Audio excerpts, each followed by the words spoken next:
Alors, on n'a pas eu 1 à 5 comme j'avais pu donner en prono, mais on a quand même eu une victoire du PSG et ça, c'est merveilleux. C'est merveilleux comme un 0-2 au Vélodrome devant près de 70 000 personnes à quelques jours avant match couperé pour les demi-finales de la Coupe de France, à une semaine voilà, du choc contre le Barcelone. Voilà, un résultat plutôt correct avec, bon, ok, un l'OM qui avait des joueurs pas mal, beaucoup de joueurs blessés, mais écoute, ça n'a pas suffi. Et malgré ces blessures, on a vu quand même un OM combatif, entre guillemets. Moi, voilà, c'était pas le match de l'année, c'était pas le classico incroyable qu'on aurait voulu voir, mais en même temps, c'est peut-être aussi un moindre mal parce qu'on ressort avec une victoire et pas de blessés. Mais pour parler de cet après-match, on a le procureur, Erwin, c'est ça, qui est avec nous, qui nous fait le plaisir. Ouais, Erwin, comment ça va? ça va très bien. J'avais promis que je serais là normalement pour le débrief de ce match et me voilà. C'est quand même parce que j'ai vu que, tu sais, même mes victoires, qu'il y a quand même pas mal de choses à dire et notamment sur certaines personnes. Donc, c'est Ouh. normal que je sois là en particulier. Oh là là là là, ça commence tout de suite. Bon, écoutez les amis, on va pas perdre de temps, on va rentrer directement dans le vif du sujet. Avant ça, aidez-nous, donnez-nous de la force, mettez un like à cette vidéo, c'est rien, c'est juste un clic et ça nous permet de mieux remonter dans l'algorithme YouTube. N'hésitez pas à vous abonner aussi pour avoir voilà, les nouvelles fraîches de Paris Fan, de nos vidéos, de nos podcasts. Et puis on y va tout de suite, on se lance dans ce débrief OM Paris Saint-Germain.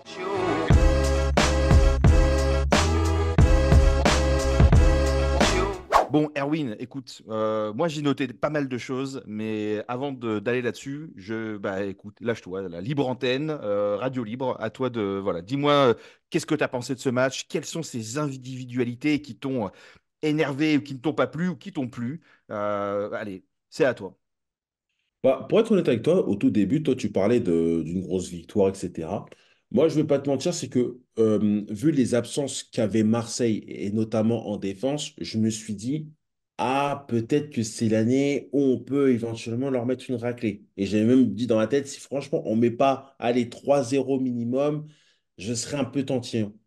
Mais au final, bon, quand tu vois le scénario du match, je peux te dire que 2-0, on s'en sort pas trop mal. Mais en fait, moi, ce que je voulais commencer à faire un coup de gueule, et ça peut aussi se comprendre, c'est la première mi-temps.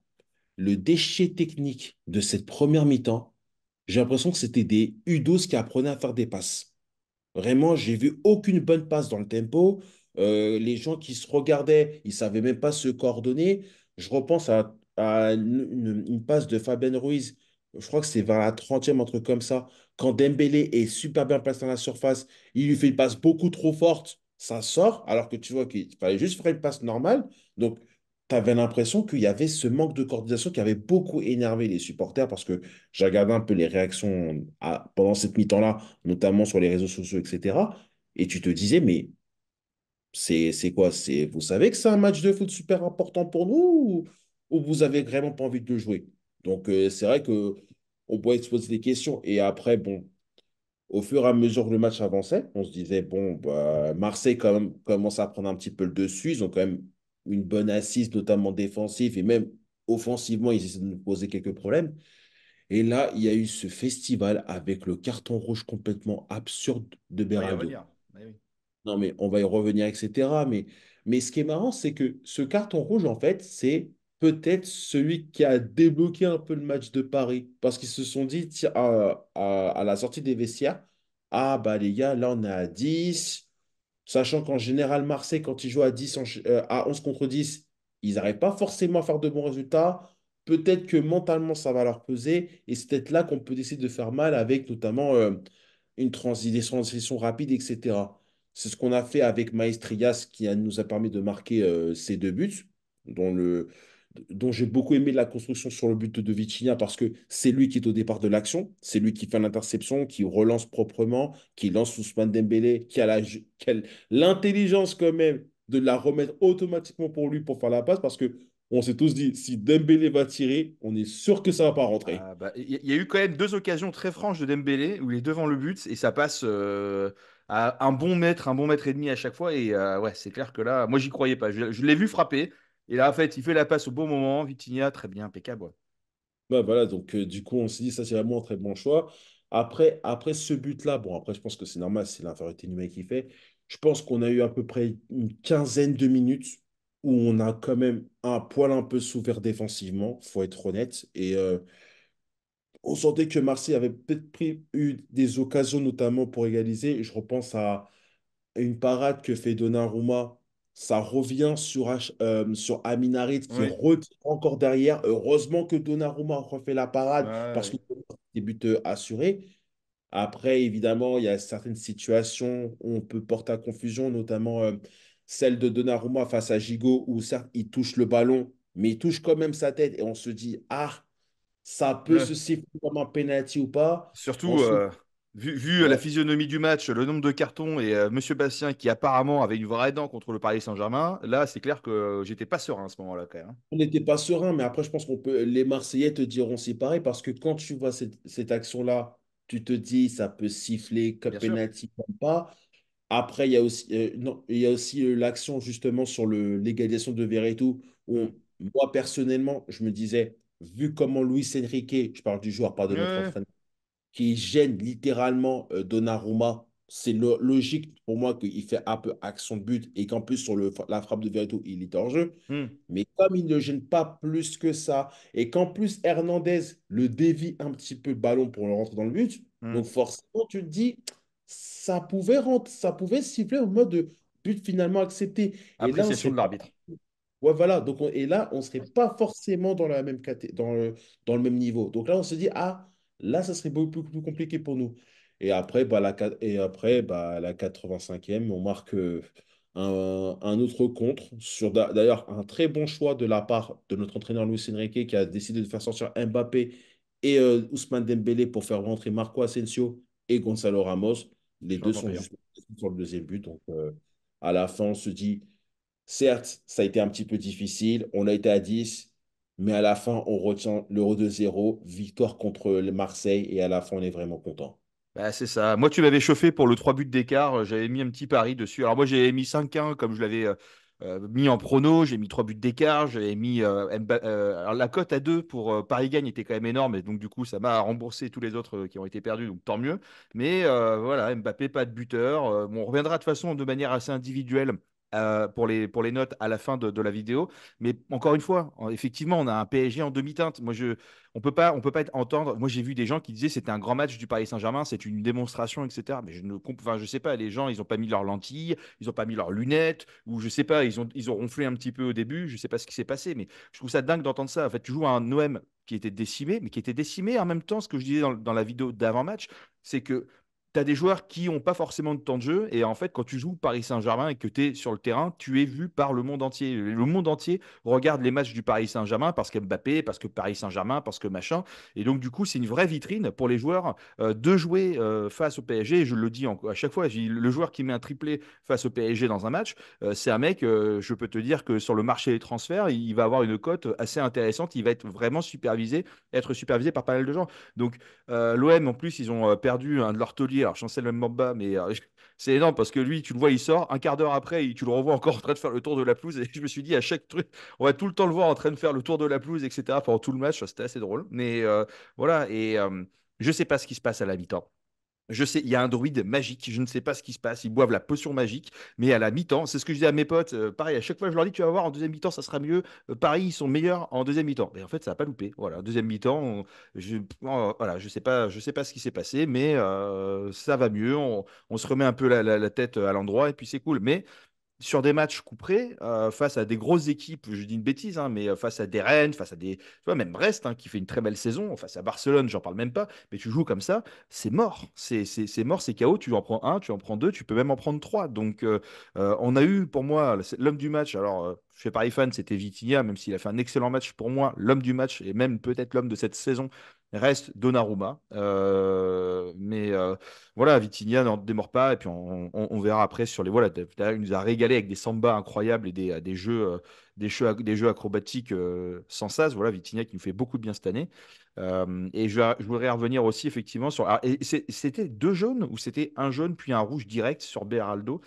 Non, Euh, c'était rouge direct. C'était Alors, rouge parce qu'en fait, direct. juste d'après ce que j'ai compris sur le truc de la VAR, enfin le VAR, mais moi je préfère dire la Hmm. VAR, comme il avait déjà son carton jaune suite à sa faute à Ouais. la 15e minute, si je ne me trompe pas, Mhm. à partir du moment qu'ils utilisent la VAR, c'est impossible pour lui qu'il remette carton jaune pour à la fin D'accord. mettre le rouge. Donc, Bon. soit c'était mettre le rouge direct, parce que normalement, quand tu utilises la VAR dans ce genre de conditions, Mhm. c'est pour corriger l'action, pas pour Ouais. rajouter un carton jaune. Donc, c'est soit tu mets carton rouge direct, soit tu ne mets rien.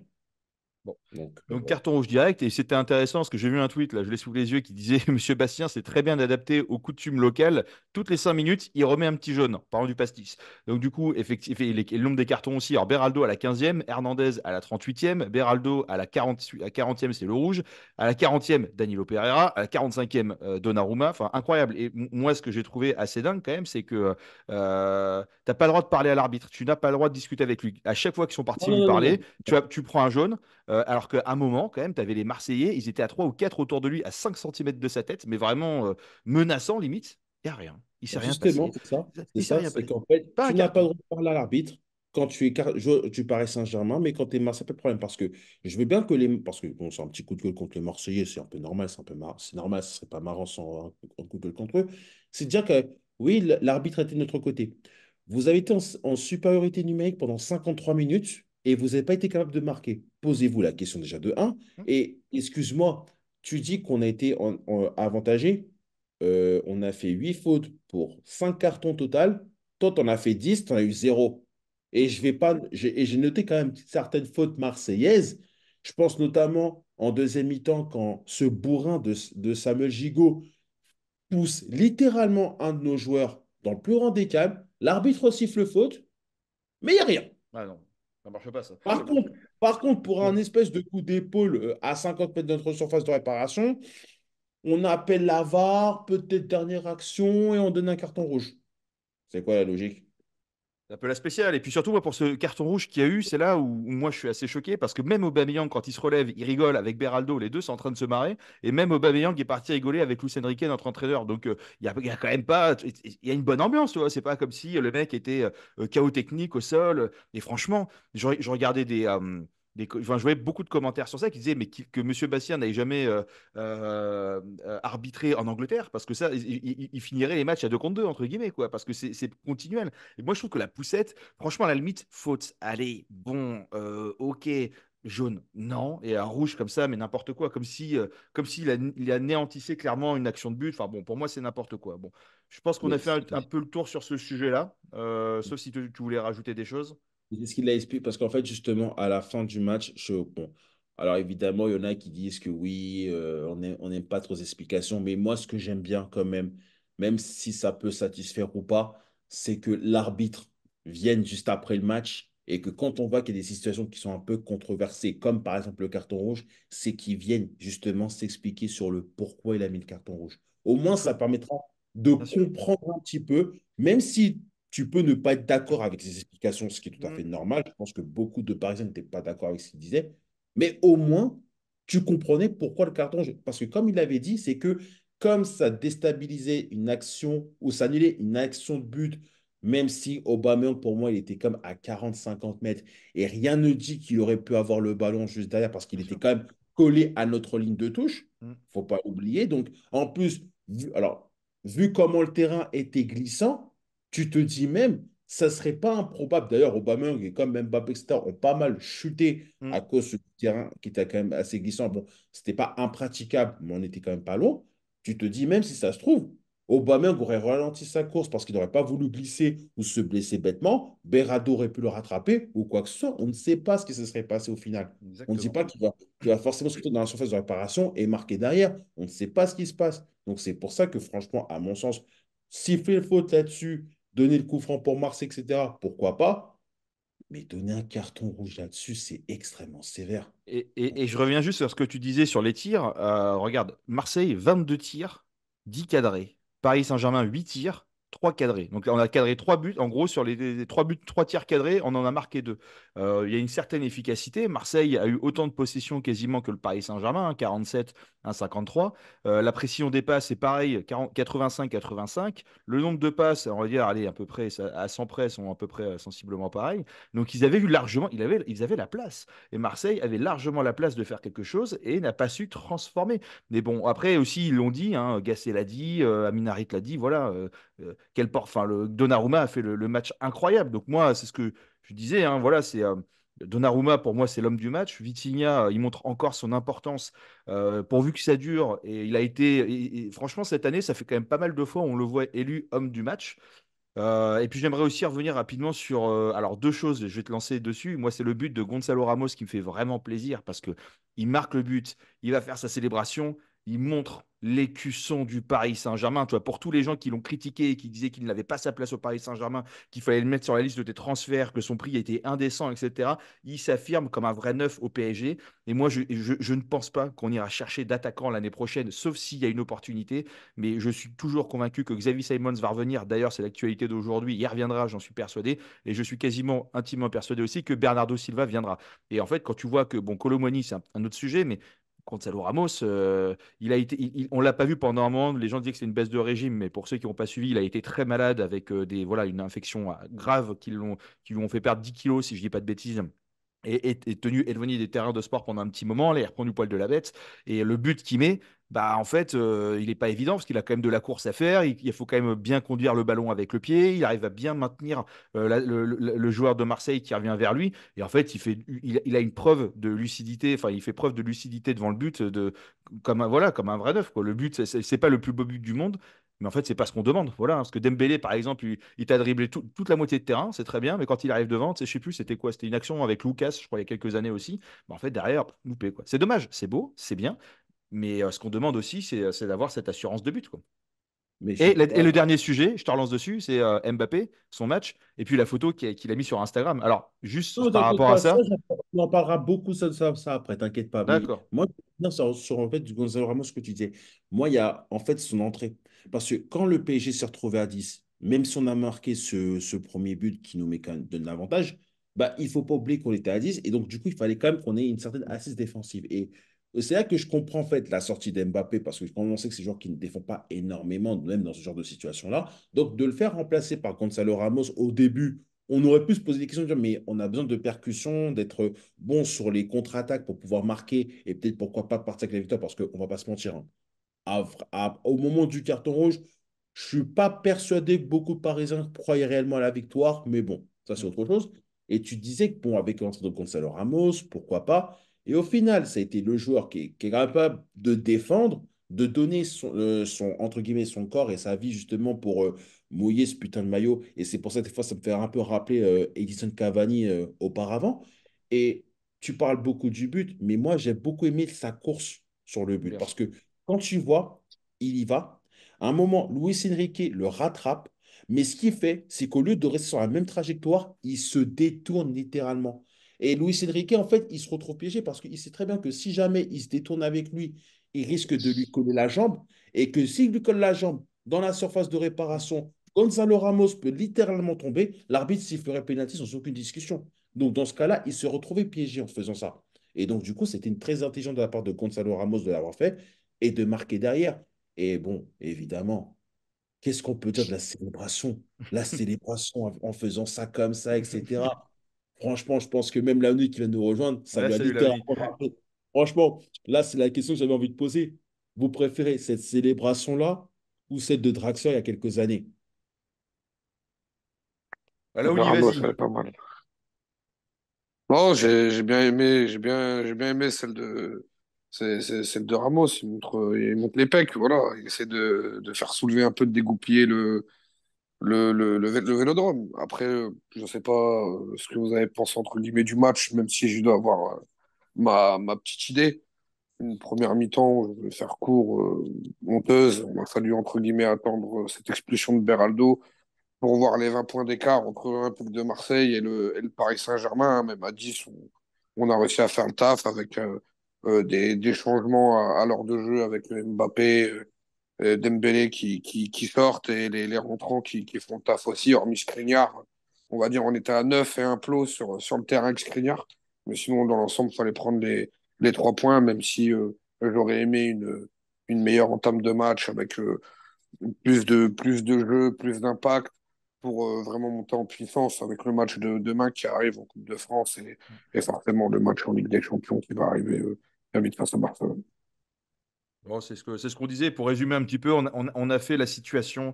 Bon, on a parlé effectivement du match. On a fait la situation de Beraldo avec le rouge, etc. Ouais. On a parlé aussi des occasions de Marseille en disant que bah, les mecs, 22 tirs, 10 cadrés, ils n'en plantent pas un seul. Très grand Donnarumma, très grand Vitinha, Gonzalo Ramos, donc c'est là où tu es arrivé. Et on allait parler, donc je pense, moi, je vous lance dessus rapidement et puis après, je pense qu'on passera aux notes parce que le temps nous presse. Mais voilà, la photo sur Instagram de Mbappé en tant que capitaine avec le brassard à la main, voilà, ton équipe gagne et tu fais la moue. Après, quelque chose qui n'a pas été montré par les journalistes et c'est là aussi, je vous invite pareil à aller regarder la vidéo. On pousse un coup de gueule contre les journaleux, hein, on peut le dire comme ça. Bah, c'est qu'après Mbappé, quand il est arrivé à l'aéroport avec l'équipe et tout le monde et tous les supporters, eh ben, il était tout sourire, il a dansé, il a chanté, il a fait la fête. Et ça, personne ne l'a montré. Voilà. Donc tout le monde montre le bad buzz autour d'Mbappé, de sa photo, et je pense qu'il la provoque aussi, et je comprends qu'on puisse le dire. Mais personne ne parle que, allez, 2 heures après, il était en train de faire la teuf avec les supporters, hyper souriants, avec un groupe, une vraie cohésion de groupe. Vous en pensez quoi? Moi, il y a le premier bad buzz auquel je veux penser, c'est quand Mbappé sort. Certes, on peut dire que d'accord, il fait l'amour, etc. Mais quand vous regardez bien l'image, au tout début, il va regagner le banc des remplaçants, etc. Mais quelques secondes plus tard, tu vois Luis, je ne sais pas si c'est Luis Enrique ou l'intendant qui lui dit finalement, mais en fait, va directement dans les vestiaires. Mbappé va dans les vestiaires. Et à un moment, je vois des screens en mode, ouais, Mbappé qui retourne dans le vestiaire, manque de respect, etc. Mais sauf que vous avez oublié de préciser, c'est que dans le même moment, Dembélé aussi rentre dans le vestiaire au même moment. Même quand Zaïre Emery est remplacé, justement, je crois que c'est par Milan Skriniar, si je ne me trompe pas, à un moment donné, Zaïre Emery allait gagner les vestiaires aussi directement. Donc, on en a fait tout un plat par rapport à ça, en disant que oui, ça manque encore de respect, c'est comme contre Monaco, etc. Alors qu'en fait, pour ceux qui ne comprennent pas, et je pense que c'est le cas, rapidement là-dessus, c'est que vu les conditions météorologiques sur lesquelles ils ont joué contre, comment ça s'appelle, contre Marseille, si en plus, avec l'enchaînement des matchs, va falloir aller vite te prendre ta douche parce qu'au moins, ça fait baisser un petit peu la température. Et donc, du coup, tu te dis, au moins, ça va. Parce que si jamais il se chope un truc là-bas, faudra peut-être pas forcément les voir avant un petit moment pour les matchs d'après. Rappelez-vous, Ouais. comme ça, Ramos, hein, c'est à cause de ça qu'il a commencé à choper son truc. Il n'a pas été, entre guillemets, bon durant les matchs pour lesquels on l'a pas fait jouer. Non, il faut aller voir les kinés assez rapidement. Et je pense aussi qu'il y avait un cadre de sécurité, c'est-à-dire que tu es à Marseille, tu es en train de t'es en train de planter Marseille. Les mecs sont pas au meilleur top enfin, ils sont pas au sommet de leur moment, entre guillemets, ou de leur saison. On sait jamais, c'est un débordement sur le terrain, c'est très très vite arrivé, surtout dans un classico comme ça. Et puis, c'est quand même houleux, hein. Marseille, l'OM, c'est une religion chez eux. Donc, voilà. Donc, je pense qu'il y avait un côté sécurité aussi où allez, les joueurs, tu les fous sur le côté. Voilà, Mais pour la récupération, pour ça, etc. c'est ça, mais après, pour rapport à la publication, c'est vrai on en a faussé des pataquès, même moi aussi, parce que je me suis dit, tout le monde est content quand on voit l'image de fin où Danilo rassemble tout le monde pour dire, ouais, voilà, on a réussi. Maintenant, on sait qu'il y a des échanges qui nous attendent. Je me suis dit, il y a, j'espère, pas une personne qui va gâcher notre moment avec une publication complètement conne, etc. Alors, oui, d'accord, il y a la publication avec le brassard à la main. Tu es en mode de dos, etc. Semble tête basse, un peu déçu. Mais le fait que tu ne laisses aucune légende sur la photo, tu laisses tout le monde avoir des interprétations Mm. complètement différentes. Et après, bon, à la fin, forcément, ça fait un espèce de caca nerveux, encore une fois. Mais je trouve que bizarrement, et peut-être parce que comme les Marseille ont fait un tifo relativement débile par rapport à un humoriste que personne ne connaît, bah, je trouve que là, on va beaucoup moins parler de ça. Et ça, franchement, ça fait plaisir. Ça nous permet de nous concentrer littéralement pour le match contre Rennes qui arrive mercredi. Mais c'est vrai que franchement, Mbappé, sérieusement, des fois, soigne ta communication. On sait très bien que tu vas partir, etc. D'accord. Mais même si tu as fait un mauvais match, et ce qui peut arriver, s'il te plaît, arrête de faire l'enfant gâté. Arrête de prendre pour Cristiano Ronaldo. Parce qu'au bout d'un moment, on en a marre. Ronaldo, il fait ça, mais lui, au moins, il a 3 Ligues des Champions remportées avec le Real Madrid, quand même. Alors que toi, excuse-moi, tu n'as que des Ligue 1 ou des Coupes de France. Et encore, je suis gentil. Donc, au bout d'un moment, arrête de faire ça. Parce que si tu crois que euh, au PSG, on accepte ça. Va faire ça à Madrid et je pense qu'on va bien rigoler. Et tu sais, je pense que le Real Madrid, c'est pas encore fait, que ça doit beaucoup le travailler, parce qu'entre ses performances de cette saison qui sont quand même pas, malgré le nombre de buts, hein, j'entends bien, mais dernièrement, c'est pas évident. Les 2 matchs avec la France, c'était compliqué. Et je pense qu'il doit y avoir un loup quelque part. qui fait que ça le perturbe pas mal. Bon, je pense qu'on en fera peut-être une autre vidéo, on en parlera une autre fois. Mais moi, ce que je vous propose peut-être, c'est qu'on. Alors, soit le Ouni, tu veux donner ton avis rapidement, mais après, on peut passer aux notes du match. Voilà. Tu voulais Oh dire? non, du Mbappé classique, la même personne qui demandait à ce que le club retrouve entre guillemets une identité, que tout le monde respecte les uns les autres, que si t'es pas bon, bah forcément tu sors. Cela va de soi pour toi aussi. Puis il nous fait toujours son petit caca nerveux. Bref, on a l'habitude avec Mbappé, quoi. Ouais, et puis bon, moi, pour clôturer le sujet avant de passer aux notes, Mbappé, on a vu aussi qu'on n'avait pas besoin de l'avoir forcément sur le terrain pour faire des différences. Il nous a sauvé des saisons et des matchs les années précédentes, et ça, il faut le remercier pour ça, et voilà, et être très objectif. Cette année, c'est moins le cas, et je pense qu'on a un collectif qui est solide. Et en parlant de collectif, je vous propose de passer aux notes. Commençons par Donnarumma. Donc, je vais reprendre les notes qu'il y a eu sur Paris Fan, hein. Moi, je vois que Donnarumma a eu 8. Moi, je lui mettrais 8,5. Pour moi, ça a été vraiment l'homme de cette rencontre, parce que quand même 10 frappes cadrées. Zéro but. Bah, attends, Ouais, vous savez quoi? Je vais faire Donnarumma les défenseurs et je vous lance dessus. Allez, ouais, vas-y, ouais, Donnarumma ça marche. 8, Achraf Hakimi 6,5. Je trouve que c'est un peu généreux. Un 6, ça suffirait. Danilo Pereira 7. Je trouve ça extrêmement généreux, sachant qu'il n'a pas été mauvais, certes, mais il a failli nous mettre un beau CSC au début du match qui a rasé le poteau. C'était peut-être même l'occasion la plus franche pour Marseille, entre guillemets. Donc, non, moi, Danilo, clairement, là, je lui mets 5, parce que vraiment, ou 4,5, 5. Je l'adore, ce joueur. Il a fait des super choses par le passé. Mais là, ça commence à être compliqué. Ça tire trop sur la corde. Il est fatigué, fatigué. Donc, il est temps quand même qu'il se repose un petit peu. Mukele est toujours dans les parages. Lucas Beraldo, bah, je vous ai Paris fan a mis 3. Je ne comprends pas. Il n'a pas fait un mauvais match. Oui, il se fait sortir, mais pas pour les bonnes raisons. Je pense qu'on sera tous d'accord. Et Lucas Hernandez, moi, j'ai trouvé plutôt bon. 5. Moi, je mettrais un 5,5, 6. Voilà. Non, Ouais, mais euh, Donnarumma, il a fait son taf, hein, comme d'habitude, contrairement à la saison dernière. Je pense que il est irréprochable cette saison, hormis la grosse frappe de Verretou où il semblait battu. Sinon, dans le reste, il a été encore impérial. Il a été là. Après, il y a eu la polémique aussi avec ce fameux but refusé. Mais bon, je pense que le joueur le gêne complètement, même si la frappe est sur un autre angle. Mais cela étant dit, il rend encore une belle copie. Après, c'est vrai que la défense, même s'il est Marseillais, c'était beaucoup de tirs au pigeon. C'est vrai qu'on les sent quand même un peu friables, La pas fête bien foraine. sûr encore. Ouais, voilà. Mais on espère qu'ils vont se ressaisir. Mais après, dans les notes, je laisse les confrères, entre guillemets, noter tout ça. Mais dans l'ensemble, c'est pas volé tout ce qui a été dit. bah, pareil, je pense que même Danilo. Alors, ok, il avait fait une très mauvaise première mi-temps. C'est vrai qu'il nous met clairement dedans. Mais je trouve quand même la deuxième mi-temps, et encore plus quand la supériorité numérique s'est fait ressentir, je pense qu'il a quand même été présent, ce qui explique un petit peu le 7, même si j'aurais peut-être mis probablement 6 grand maximum. Mais après, c'est vrai que dans l'ensemble, Donnarumma, il fait enfin la saison qu'il voulait avoir. Et je pense que j'ai pas peur de dire que Donnarumma est dans le top 3 des meilleurs joueurs du Paris Saint-Germain cette saison. Donc, ça ne m'étonne pas. Bon, passons au milieu du coup. Alors, Vitinha 8. Moi, c'est bien. Vitinha 8, parce que pour moi, Donnarumma, c'est clairement lui qui sauve le match. Donc, c'est le 0,5 en plus pour Donnarumma qui va justifier ce côté homme du match. Mais oui, Vitinha, il régale. C'est lui et Donnarumma, c'est les deux plus solides, les deux plus réguliers cette saison. Avec un Dembélé aussi qui est régulier, même si au moins costaud, je trouve. Mais voilà, Zahir Emery 5,5. Il n'a pas eu beaucoup de chance, ce pauvre Zaïre Emery, parce qu'il a été un peu mis au milieu. Après, il a été replacé en latéral gauche. Alors, bon, c'est quand même, c'est pas évident. 5,5, oui, ça va. Voilà, je trouve que c'est intéressant. Fabien Ruiz, 4,5. Moi, j'aurais mis 4. Voilà, j'adore Fabien Ruiz aussi, mais là, franchement, c'était pas vraiment le match qu'on aurait voulu voir, quoi. Voilà. Et vous, qu'en pensez-vous? Fabien Ruiz, je l'aurais mis 3 juste pour le fait d'avoir raté son Ouais, occasion pareil. à la huitième minute.